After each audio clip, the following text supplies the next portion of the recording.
नमस्कार.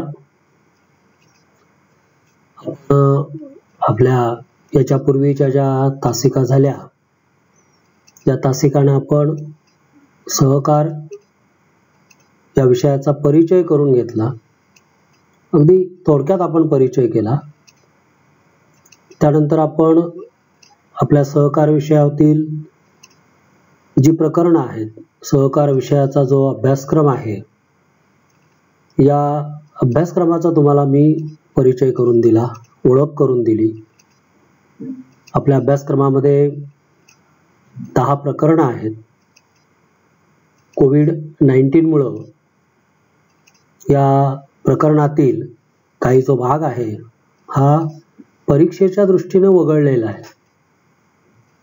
त्या भागावरती परीक्षेमध्ये प्रश्न विचारले जाणार नाहीत, पण तुम्ही विद्यार्थ्यांनी तो भाग तुमच्या पुस्तकामध्ये जो आहे तो वाचायचा आहे, किंवा तुम्हाला जी पुस्तकाची PDF पाठवलेली आहे त्या PDF मधून तो भाग तुम्ही वाचायचा आहे.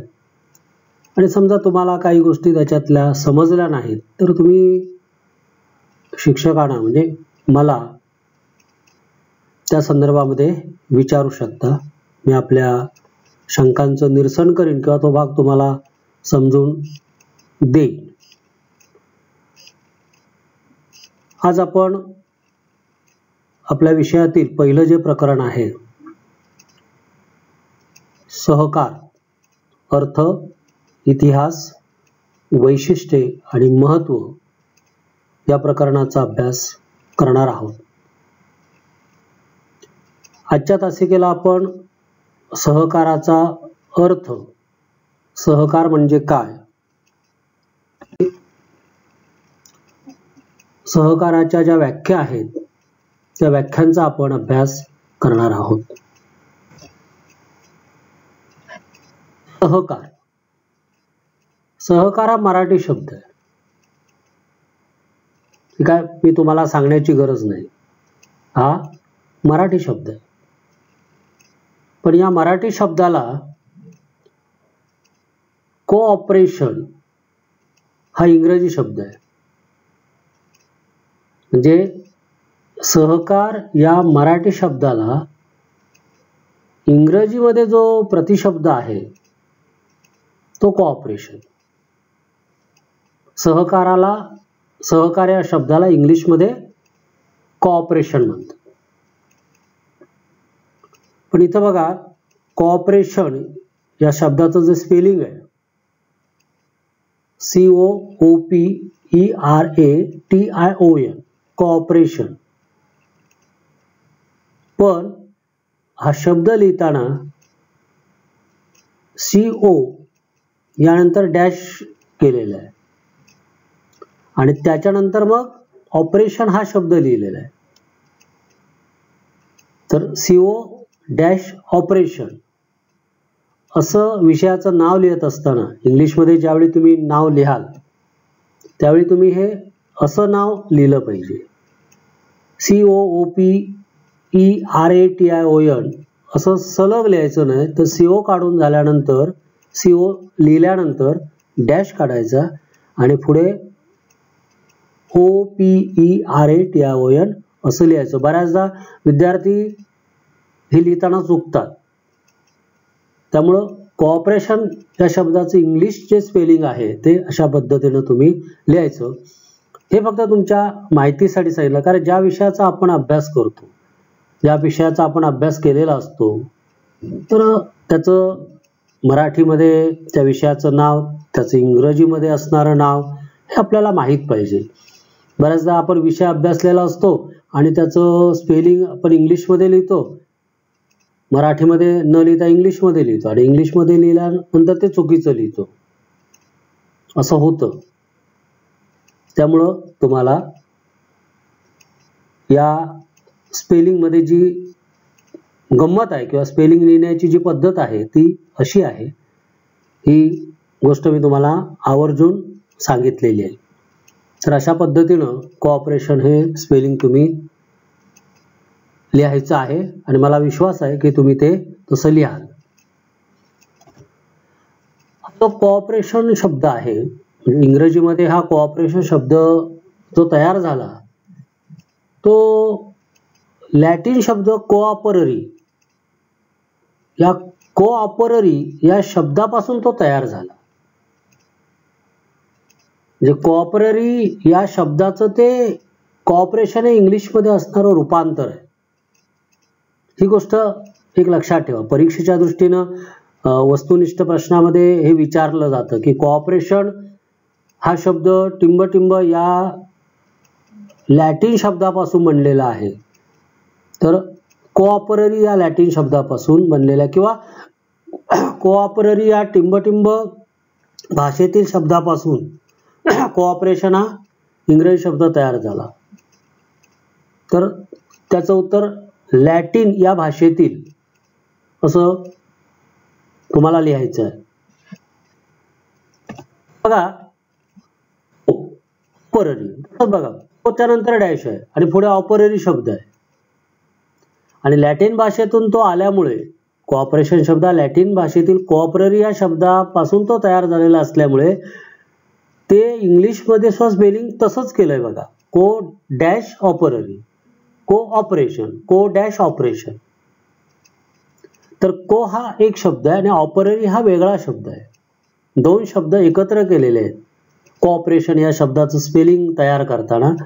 तर को याचा अर्थ आहे सह किंवा एकत्र, सह, एकत्र. आम्ही जेव्हा असं म्हणतो सह तेव्हा त्याचा दुसरा मराठी शब्द का अर्थ काय असतो? एकत्र. आम्ही एकत्र गेलो असं म्हणतो ना, तसं आहे ते. तर को याचा अर्थ सह किंवा एकत्र.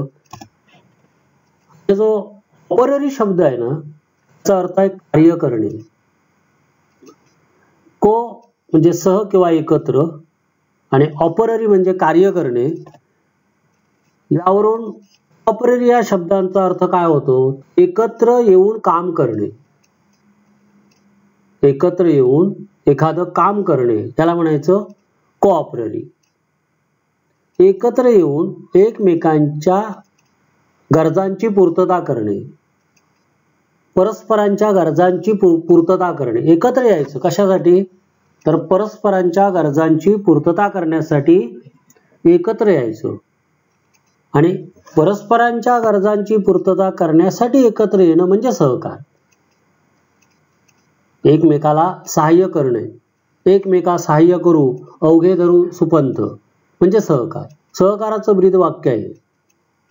तर सहकार म्हणजे एकत्र येणे आणि एखादं कार्य करणे, एकमेकांना मदत करून एकमेकांसाठी कार्य करणे,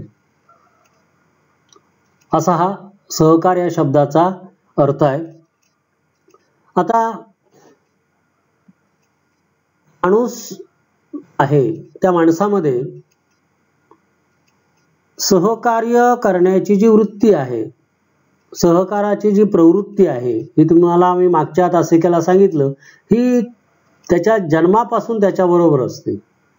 म्हणून हिला आपण नैसर्गिक प्रवृत्ती असं म्हणतो. बघा, माणूस समाजामध्ये राहतो. माणूस समाजामध्ये का राहतो? त्याला समाज हवा असं का वाटतं? तुम्ही सुद्धा बघा, विद्यार्थी असलात तरी काही विद्यार्थी गटागटाने राहतात. तुमच्याबरोबर तुमचा एखादा मित्र असतो किंवा काही मित्र असतात.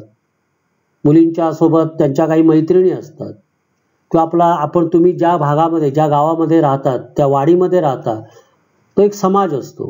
का समाजात राहतो? तर समाजामध्ये राहिल्यामुळे एकमेकांच्या गरजा पुऱ्या करता येतात. परस्परांच्या सहाय्याने आपल्या गरजा पुऱ्या करून घेता येतात. कारण कुठलाही माणूस हा स्वावलंबी नाहीये, सेल्फ सफिशियंट नाहीये. पराधीन आहे जगती पुत्र मानवाचा असं म्हणतात. कारण माणसाकडे काहीतरी असतं आणि काहीतरी कमी असतं आणि त्यामुळे या माणसाला माहीत असतं, त्याला तेही कळतं की माझ्याकडे काहीतरी कमी आहे आणि ते जे कमी आहे त्याच्यामुळं माझ्यासमोर काही समस्या निर्माण होऊ शकतात आणि त्यामुळे माझ्याबरोबर माझा समाज असला पाहिजे, समाजातील माणसं माझ्यासोबत असायला पाहिजे आणि मी समाजातल्या लोकांसोबत असायला पाहिजे, त्यांच्यावर मी राहायला पाहिजे. कारण माझ्यामध्ये जे कमी आहे त्याच्यामुळे जेव्हा माझ्यावर समस्या निर्माण होतील, माझ्या समोर समस्या उभ्या राहतील, त्या सोडवायला मला इतरांची मदत होणार आहे आणि इतरांना ज्यावेळी समस्या निर्माण होतील तेव्हा माझ्याकडे जे काही आहे त्याचा वापर करून मी त्यांच्या समस्या सोडवीन. आणि म्हणून तो समाजात राहतो, सुखदुःखामध्ये एकमेकांच्या तो सहभागी होतो. छोटी मोठी जी सुखदुःख असतात तिथं आपण सगळे एकत्र येतो. ही जी एकत्र येण्याची जी प्रवृत्ती आहे आणि ते दुःखाला हलकं करण्याची, ते दुःख दूर करण्याची जी आपली पद्धती असते किंवा जी अडचण, जी समस्या आपल्या समोर असते ती एकत्र येऊन आपण दूर करतो, ती सोडवतो. आपण समस्या एकत्र आल्यामुळे आपण ती सोडवू शकलो. एकत्र येणं सोल्युशन आहे दुःखावरचं, समस्येवरचं. आणि म्हणून आपण समाजामध्ये राहतो, माणूस समाजामध्ये राहतो. तर हे एकत्र येणं आणि एखादं काम करणं हा साधा सोपा अर्थ आहे. जनरली जो अर्थ सहकार या शब्दाचा जो आहे तो असा आहे. तर माणूस हा एकमेकांना सहकार्य का करतो, तर तो त्याच्यातील नैसर्गिक प्रवृत्तीमुळे करतो. म्हणजे सहकार ही त्याच्यामध्ये जी नैसर्गिक प्रवृत्ती आहे त्याच्यामुळे तो एकमेकांना मदत करीत असतो. तर विद्यार्थी मित्रांनो, माणूस हा तसा बघायला गेलं तर दुर्बल आहे, लक्षात घ्या. आर्थिकदृष्ट्या तो दुर्बल आहे. हाताच्या बोटावर मोजण्या एवढी माणसं समाजातली जी आहेत ती आर्थिकदृष्ट्या सक्षम आहे. पण समाजातला बहुसंख्य जो वर्ग आहे, मेजॉरिटी ऑफ पीपल, बहुसंख्य लोक हे आर्थिकदृष्ट्या दुर्बल आहेत. आणि त्यामुळे त्यांनी जर असं ठरवलं की आपण आपल्या ज्या समस्या आहेत, दैनंदिन ज्या गरजा आहेत, त्या गरजा माझ्या पैशातून, माझ्याकडे जे आहे त्याच्यातून मला पूर्ण करायचे आहेत, तर ते नाही जमत, कठीण जातं, शक्य नसतं. एखादा उद्योग व्यवसाय त्यानं करायचं म्हटलं तर त्याच्याकडच्या आर्थिक ताकदीमधून, त्याच्याकडे जो काही पैसा आहे, जी आर्थिक साधनं आहेत, त्याच्यातून जर त्यानं ते करायचं म्हटलं तर त्याला ते अशक्य आहे. मग त्याला पर्याय काय, तर एकत्र येणे. हे जे आर्थिकदृष्ट्या दुर्बल लोक आहेत हे जेव्हा एकत्र येतात तेव्हा ते आपला उद्योग व्यवसाय सुरू करू शकतात. पुढे ज्या सहकारी संस्था आहेत, या सहकारी संस्थांच्या तुमच्या लक्षात येईल, जेव्हा त्याचा आपण अभ्यास करणार आहोत तेव्हा तुमच्या लक्षात येईल ही जी आर्थिकदृष्ट्या दुर्बल माणसं ही एकत्र आली आणि त्यांनी तेवढी एक आर्थिक चळवळ उभी केली. सहकाराच्या माध्यमातून केवढी मोठी आर्थिक चळवळ उभी केली हे तुमच्या लक्षात येईल. तर हा जो आर्थिकदृष्ट्या दुर्बल घटक आहे, यांना जर आपला आर्थिक विकास साधायचा असेल तर त्यांना एकत्र यावं लागतं आणि आपल्या ज्या आर्थिक गरजा आहेत त्या आर्थिक गरजांची पूर्तता करावी लागते, केली जाते एकत्र येऊन. आणि ह्याला म्हणायचं सहकार. तर विद्यार्थी मित्रांनो, आपल्याला परीक्षेमध्ये प्रश्न विचारला जातो, सहकार म्हणजे काय, एका वाक्यात उत्तरे द्या. तर आपल्या स्क्रीनवर त्याची डेफिनेशन दिलेली आहे. सहकार म्हणजे समाजातील आर्थिकदृष्ट्या दुर्बल व्यक्तींनी एकत्र येऊन एकमेकांच्या मदतीने आपल्या विविध गरजा पूर्ण करण्यासाठी स्थापन केलेली संस्था होय.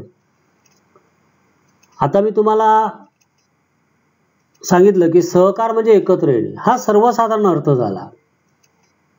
पण नंतर मी तुम्हाला म्हणालो की मानवाच्या आर्थिक गरजा जर त्याला पुऱ्या करायच्या असतील तर तो स्वतःच्या वैयक्तिक आर्थिक ताकदीवर त्या पूर्ण करू शकत नाही.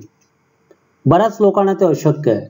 आणि त्यामुळे हे जे आर्थिकदृष्ट्या दुर्बल लोक आहेत ते जर एकत्र आले आणि एकमेकांच्या मदतीनं त्यांनी जर आपल्या गरजा पूर्ण करण्याचं ठरवलं तर ते शक्य आहे. आणि त्यासाठी त्यांना काय करायला पाहिजे, एक संस्था स्थापन करावी पाहिजे. एक संस्था स्थापन करावी लागेल आणि ती संस्था म्हणजे सहकारी संस्था असेल. तिला म्हणायचं सहकारी संस्था. सहकार याचाच अर्थ सहकारी संस्था असा आपण घ्यायचं आहे. सहकार म्हणजे काय, आपल्या अभ्यासक्रमानुसार ज्यावेळी याच्या पुढे आपण सहकार याचा अर्थ सहकारी संस्था असा घ्यायचा. तर सहकार या शब्दाचा साधा सोपा जो अर्थ आहे तो तुम्हाला मी सांगितला. आणि सहकार त्याचा आधुनिक जो अर्थ आहे सहकार्य शब्दाचा, तो आधुनिक अर्थ तुम्हाला मी या ठिकाणी सांगितलेला आहे. सहकार या शब्दाचा आपण अर्थ बघितला. आता आपण सहकार म्हणजे सहकार्याच्या व्याख्या आपण बघणार आहोत. आताच तुम्हाला मी सांगितलं की सहकार म्हणजे सहकारी संस्था. सहकाराची व्याख्या याच्या पुढे आपण जेव्हा सांगणार तेव्हा ती व्याख्या असणार सहकारी संस्थेची व्याख्या. मगाशी जी तुम्हाला व्याख्या सांगितली सहकार, ती सहकारी संस्थेची व्याख्या आहे, हे लक्षात ठेवायचं. आणि सहकार म्हणजे मगाशी त्याच्याही पूर्वी मी काय सांगितलं, एकत्र येऊन काम करणे म्हणजे सहकार. तो सर्वसामान्य अर्थ झाला त्याचा. तर सहकार म्हणजे सहकारी संस्था, ज्या सहकारी संस्थांचा आपण अभ्यास करणार आहोत त्या सहकारी संस्थांची जी कॉमन व्याख्या आहे त्या कॉमन व्याख्या आपण त्या ठिकाणी अभ्यासणार आहोत. जशी संस्था असेल म्हणजे प्रकार सहकारी संस्थेचा असेल त्यानुसार त्याच्या व्याख्या केलेल्या आहेत. पण या सगळ्या संस्था सहकारी संस्था ज्या आहेत त्या सहकारी संस्थांची जी कॉमन व्याख्या आहे ही कॉमन व्याख्या आपण बघणार आहोत. अनेक सहकार तज्ञांनी सहकाराच्या आपापल्या दृष्टिकोनातून व्याख्या केलेल्या आहेत. त्याच्यातील काही ज्या व्याख्या आहेत त्या आपल्या या अभ्यासक्रमामध्ये पुस्तकामध्ये आहेत.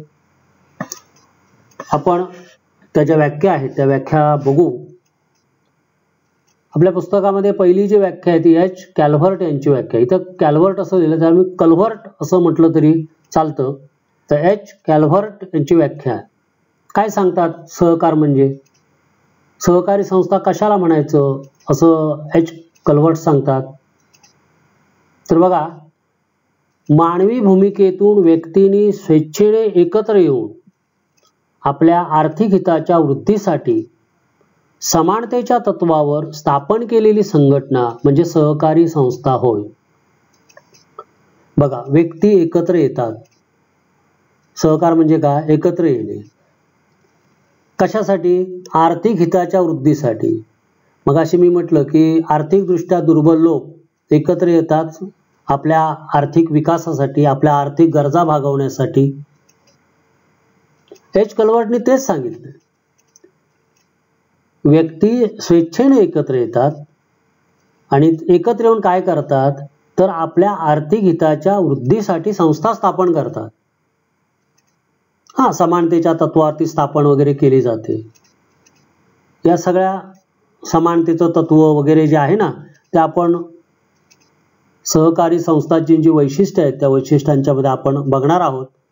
इथं फक्त एवढं लक्षात घ्या की सहकारी संस्था ही अनेक व्यक्तींनी एकत्र येऊन स्थापन केलेली असते. स्वेच्छेने त्या व्यक्ती एकत्र आलेल्या असतात आणि आपल्या आर्थिक वृद्धीसाठी, आपल्या आर्थिक हिताच्या वृद्धीसाठी, आपल्या आर्थिक गरजा भागवण्यासाठी काय करतात, सहकारी संघटना स्थापन करतात. एक व्यवसाय संस्था सुरू करतात. ही जी व्यवसाय संस्था तिला कल्व्हर्टने संघटना असा शब्द दिलेला आहे. तर ही संघटना म्हणजे सहकारी संस्था असं आपण म्हणतो. तिसरी व्याख्या पॉल लॅम्बर्ट यांची आहे. बघा, स्वतःच्या उपयोगासाठी व्यक्तींच्या समूहाने निर्माण केलेली, बघा, व्यक्ती समूह सहकारी संस्था स्थापन करतो. व्यक्ती समूहाकडून सहकारी संस्था स्थापन केली जाते. समूह म्हणजे एकत्र येणे, एकत्र राहणे, एकत्र काम करणे. या सगळ्या गोष्टी त्यामध्ये समूहामध्ये अभिप्रेत असतात. लोक एकत्र येतात, काहीतरी उद्देश असतो बघा. विनाकारण लोक नाही एकत्र येत, काहीतरी असेल त्या समूहामध्ये किंवा एकत्र येण्यामागे उद्देश असतो. तर समूहाने निर्माण केलेली आणि दिग्दर्शित केलेली म्हणजे चालविलेली, दिग्दर्शित केलेली याचा अर्थ चालविलेली, लोकशाही नियमानुसार चालवलेली. म्हणजे संस्था कशी चालवायची, तर लोकशाही तत्वानुसार चालवायची. आपण बघू लोकशाहीचं तत्व वगैरे सहकारी संस्थेच्या वैशिष्ट्यांच्या मध्ये आहे. लोकशाही नियमानुसार चालवलेली, सभासद आणि एकूण समाजाच्या सेवेसाठी. बघा ती का चालवायची, का स्थापन करायची संस्था, तर ज्याने ती स्थापन केलेली असते ते सभासद, त्यांना सभासद म्हणायचो, त्यांच्यासाठी. आणि फक्त सभासदांसाठीच का, नाही तर सभासदांच्या व्यतिरिक्त म्हणजे समाज, या समाजाला सुद्धा त्याचा फायदा झाला पाहिजे. केवळ सभासदांनाच फायदा करून द्यायचा असतो असं कुठल्याही सहकारी संस्थेचं उद्दिष्ट नसतं.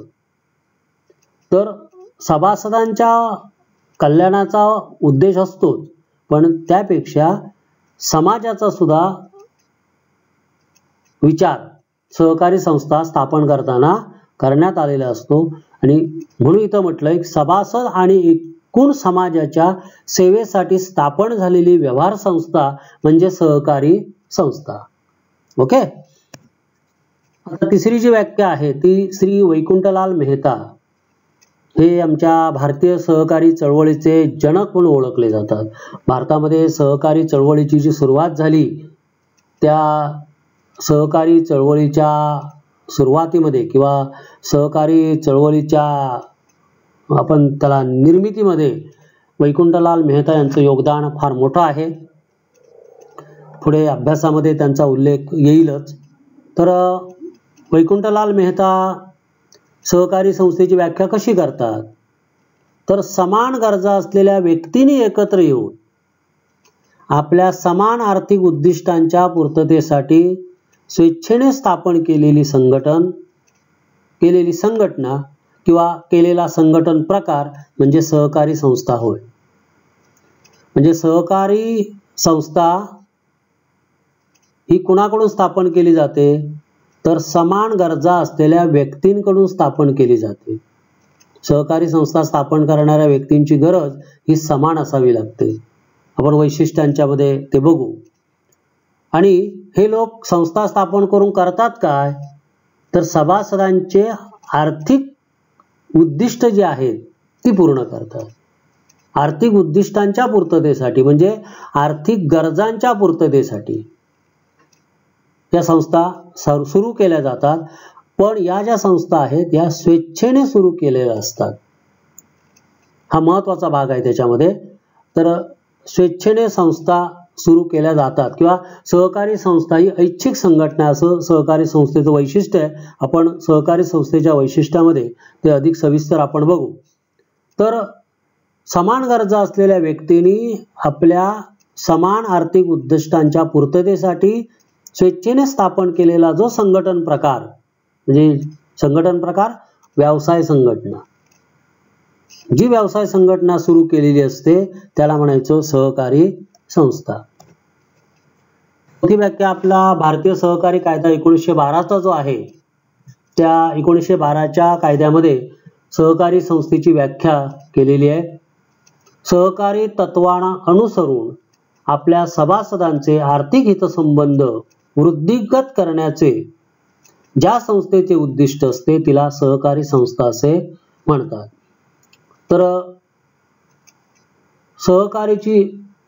सहकाराची जी तत्व आहेत या तत्वानुसार जी व्यवसाय संघटना चालवली जाते आणि जी व्यवसाय संघटना आपल्या सभासदांच्या आर्थिक गरजांच्या पूर्ततेसाठी स्थापन केलेली असते अशा संस्थेला काय म्हणायचं, सहकारी संस्था असं म्हणायचं. असं भारतीय सहकारी कायद्यामध्ये सांगितलेलं आहे सहकारी संस्थेची व्याख्या करताना. पाचवी व्याख्या आहे सहकार नियोजन समिती 1946. या नियोजन समितीनं काय व्याख्या केली, सहकार व्यवसाय संघटनेचा एक प्रकार असून व्यक्ती आपल्या हितरक्षणासाठी समानतेच्या तत्वावर स्वेच्छेने एकत्र येतात. सहकारी संस्था या व्यवसाय संघटना आहेत. आपण नंतर वैशिष्ट्यामध्ये ते बघणार आहोत. आता एवढंच लक्षात घ्या की सहकारी संस्था ही एखादा व्यवसाय करण्यासाठी सुरू करण्यात आलेली असते. त्यामुळे जे अनेक व्यवसाय संघटन प्रकार आहेत त्याच्यातला सहकारी संस्था एक व्यवसाय संघटन प्रकार आहे. म्हणून नियोजन समितीनं व्याख्येमध्ये असा उल्लेख केलाय की सहकार व्यवसाय संघटनेचा एक प्रकार असून, सहकार्याचा अर्थ सहकारी संस्था हा व्यवसाय संघटनेचा एक प्रकार असून व्यक्ती आपल्या हितरक्षणासाठी समानतेच्या तत्वावर स्वेच्छेने एकत्र येतात. म्हणजे सहकारी संस्था हा जो व्यवसाय संघटन प्रकार आहे, ही जी व्यवसाय संस्था आहे ती अनेक व्यक्तींनी सुरू केलेली असते आणि आपल्या आर्थिक गरजांच्या पूर्ततेसाठी कुठली तरी आर्थिक गरज जी आपली आहे ती त्यांना पूर्ण करून घ्यायची असते. त्या आर्थिक गरजेची पूर्तता व्हायला पाहिजे यासाठी ही सहकारी संस्था या लोकांनी सुरू केलेली असते. आणि हे जे लोक आहेत ज्यांनी संस्था सुरू केलेली आहे हे समानतेच्या तत्वावर स्वेच्छेने एकत्र आलेले असतात. ते सगळे एक आहेत, सगळे सारखे आहेत, सगळे इक्वल आहेत. कोण गरीब आहे, कोण श्रीमंत आहे असं समजलं जात नाही. तर जो सहकारी संस्था स्थापन करण्यासाठी येतो, एकत्र येतो, जे लोक एकत्र येतात त्यांना सगळ्यांना समान मानलं जातं, समान लेखलं जातं. आणि हे सगळे लोक हे स्वेच्छेने आलेले असतात, कुणावरही जबरदस्ती केलेली नसते. तर विद्यार्थी मित्रांनो, या तज्ञांनी केलेल्या काही व्याख्या या ठिकाणी आपण पाहिलेल्या आहेत. या सगळ्या व्याख्यांचा जर आपण अभ्यास केला, म्हणजे आता आपल्या अभ्यासक्रमात ज्या दिलेल्या त्या व्याख्यांच्यावरून आणि इतर ज्या व्याख्या आहेत त्याही व्याख्यांच्यावरून आपण थोडक्यात असं म्हणू शकतो, आर्थिकदृष्ट्या दुर्बल व्यक्तींनी स्वेच्छेने एकत्र येऊन, बघा, आर्थिकदृष्ट्या दुर्बल व्यक्तींनी एकत्र येऊन, स्वेच्छेने एकत्र येऊन स्थापन केलेली आणि सहकारी तत्वानुसार चालविलेली व्यवसाय संस्था म्हणजे सहकारी संस्था होय. बघा, सगळ्या व्याख्यांच्या मध्ये तेच सांगितलंय की नाही, सहकारी संस्था ही व्यक्तीने स्थापन केलेली असते, आपल्या आर्थिक गरजांच्या पूर्ततेसाठी ती स्थापन केलेली असते. सहकारी संस्था या आर्थिकदृष्ट्या दुर्बल लोकांच्या असतात. टाटा, बिर्ला, अंबानी सारखी जी आपली श्रीमंत माणसं आहेत, ज्या श्रीमंतांच्या यादीमध्ये ज्यांची गणना केली जाते, लाखो रुपये, करोडो रुपये ज्यांची संपत्ती, त्या लोकांनी सहकारी संस्था सुरू केलेल्या नसतात. त्यांना गरजच नाहीये. ते सक्षम आहेत आपल्या गरजा वैयक्तिकरित्या पूर्ण करायला, स्वतःच्या आर्थिक ताकदीवरती पूर्ण करायला. तुमच्यासारखी, माझ्यासारखी जी माणसं आहेत ह्यांना आपल्या गरजा पुऱ्या करण्यासाठी, आर्थिक गरजा पुऱ्या करण्यासाठी कमतरता भासते, पैशाची कमतरता भासते, आर्थिक साधनांची कमतरता भासते. म्हणून आपण काय करतो, सहकारी संस्था नावाची व्यवसाय संस्था सुरू करतो. तर आर्थिकदृष्ट्या दुर्बल व्यक्तींनी स्वेच्छेने एकत्र येऊन स्थापन केलेली आणि सहकारी तत्वानुसार चालविलेली व्यवसाय संस्था म्हणजे सहकारी संस्था, अशी आपल्याला सहकारी संस्थेची म्हणजे सहकाराची व्याख्या करता येईल. तर विद्यार्थी मित्रांनो, सहकार म्हणजे काय, तर एकत्र येऊन काम करणे म्हणजे सहकार. आणि सहकारी संस्था म्हणजे काय, तर आर्थिकदृष्ट्या दुर्बल लोकांनी एकत्र येणं आणि एखादी व्यवसाय संस्था सुरू करणं, ही व्यवसाय संस्था सहकारी तत्वानुसार चालवणं म्हणजे सहकार. तर हा व्हिडिओ जो आहे तो ऐका, म्हणजे तुम्हाला सहकार म्हणजे काय, सहकारी संस्था म्हणजे काय हे समजून घ्यायला मदत होईल. पुढच्या व्हिडिओमध्ये आपण अधिक सविस्तर चर्चा करू. त्यावेळी तुम्हाला आणखी सहकारी संस्था म्हणजे काय हे समजायला मदत होऊ शकेल. धन्यवाद.